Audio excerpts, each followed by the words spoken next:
আলু বীজের দাম নিয়ে বিপাকে মুন্সিগঞ্জের চাষিরা। তাদের অভিযোগ, গত বছরের চেয়ে এবার দাম বেশি হল্যান্ড থেকে আসা বীজের।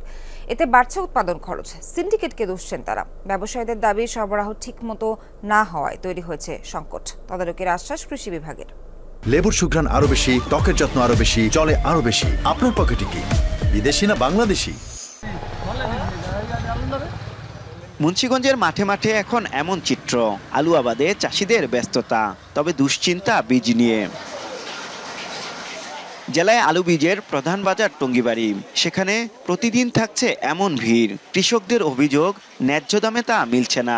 গত বছরের চেয়ে বেশি দাম হল্যান্ড থেকে আমদানিকৃত বীজের। এজন্য সিন্ডিকেটকে দুষছেন তারা। আমরা যে সময় ব্যস্ত যাই ভাই, ওই সময় আলুর দাম থাকে না।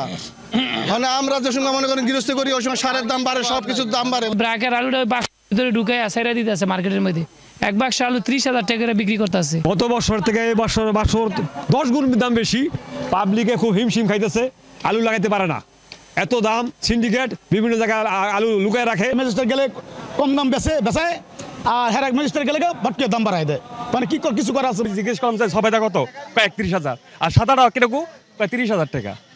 তাদের দোকানে গেলে মাল পাইবেন না, মাল সব আত্মীয়স্বজন বাসা ভাড়া রেখে ব্যস্ত আছে। আবার 30,000 দেন, দিব মাল। তবে ব্যবসায়ীদের দাবি, পর্যাপ্ত বীজ আমদানি না হওয়ায় তৈরি হয়েছে সংকট। নেই কোনো সিন্ডিকেট।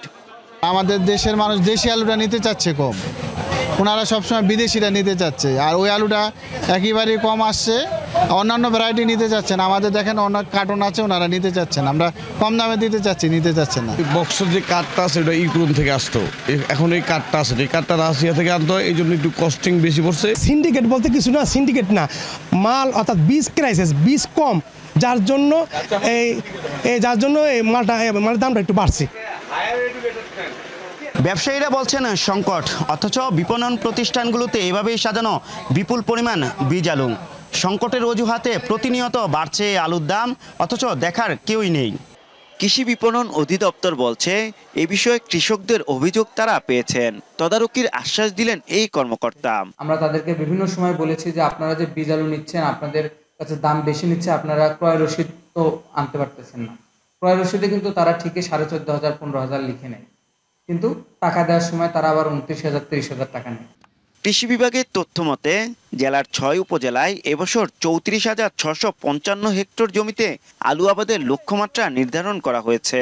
এজন্য প্রয়োজন 70,000 টন আলু বীজ। এরই মধ্যে 20,000 হেক্টর জমিতে চাষাবাদ শেষ হয়েছে। আরাফাত রায়হান সাকিব, যমুনা নিউজ, মুন্সিগঞ্জ।